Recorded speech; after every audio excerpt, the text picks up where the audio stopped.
I'm Karen Daniel from YSA, here to help you plan your prep rally or prep project for the September 11th National Day of Service and Remembrance.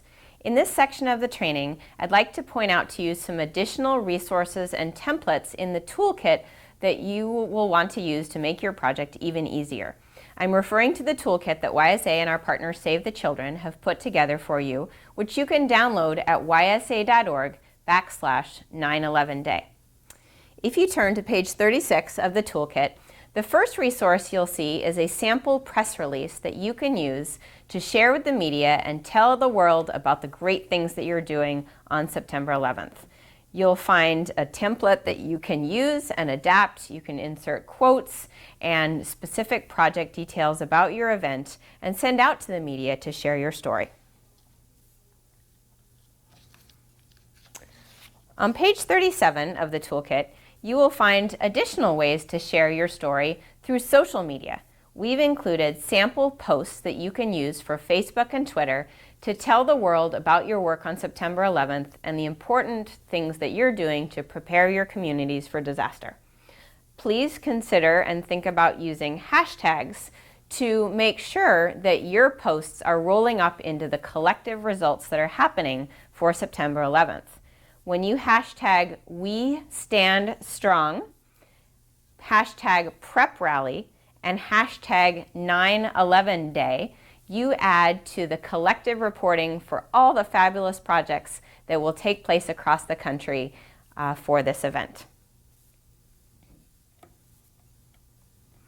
On page 38 of the toolkit, you will see a sample letter that you can use to invite elected officials and other community VIPs to your event.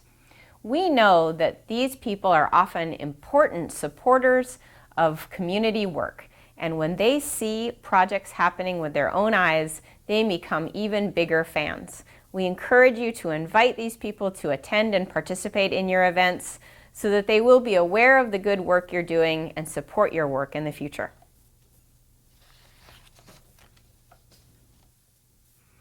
On page 39, you'll see a template that you can use to help young people track their service hours.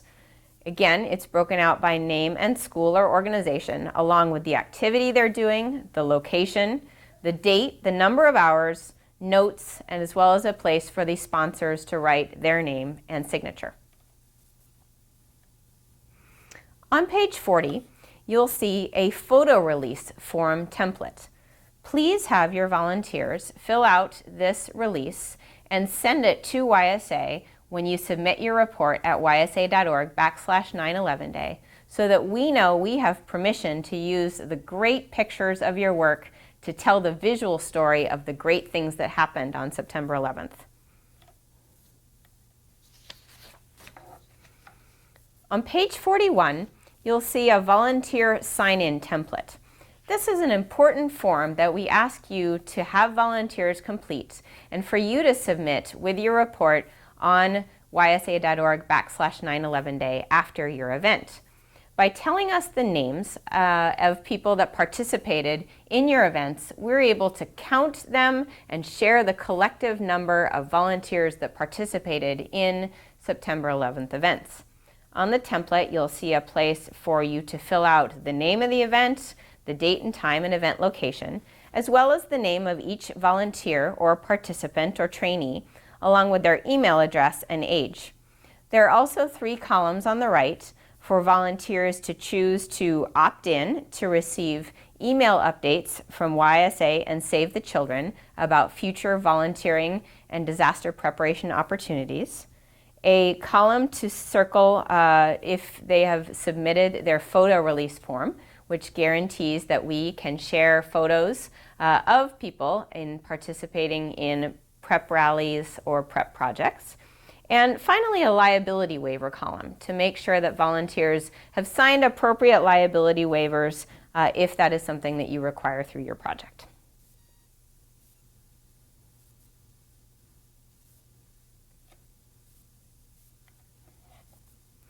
On page 42, you'll see the start of important resources provided by Save the Children around disaster checklists that you can send home with young people and volunteers for families and others to learn about the important ways to prepare for disaster preparedness. Please hear more information about these checklists in the other sections of this training filmed by Sarah Thompson at Save the Children around disaster preparation projects.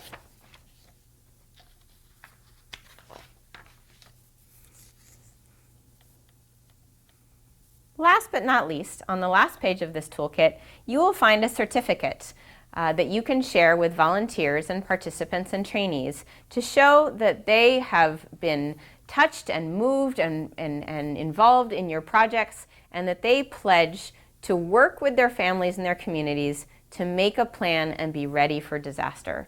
We know that this is one of the most important ways to strengthen communities to be prepared, and this pledge gives young people and their families and friends a chance to really make a visible show of support and dedication to be involved in preparing for disasters. Finally, on the last page of this toolkit, you will see website addresses for YSA, Save the Children, and the Corporation for National and Community Services September 11th National Day of Service and Remembrance. At all three of these websites, you will be able to find more resources about the 9/11 Day of Service, as well as additional opportunities to serve your communities year-round. We encourage you to visit YSA's website to find more information about activation campaigns like Global Youth Service Day in the spring, about grants and awards that we offer to help support and invest in youth-led projects, about other trainings and resources that we offer to help increase the effectiveness of volunteering, and finally around recognition to highlight and showcase the great youth-led projects that are happening year-round and help other youth learn from and adapt them. Thank you again for participating in this program and this training, and we wish you all the best in your project.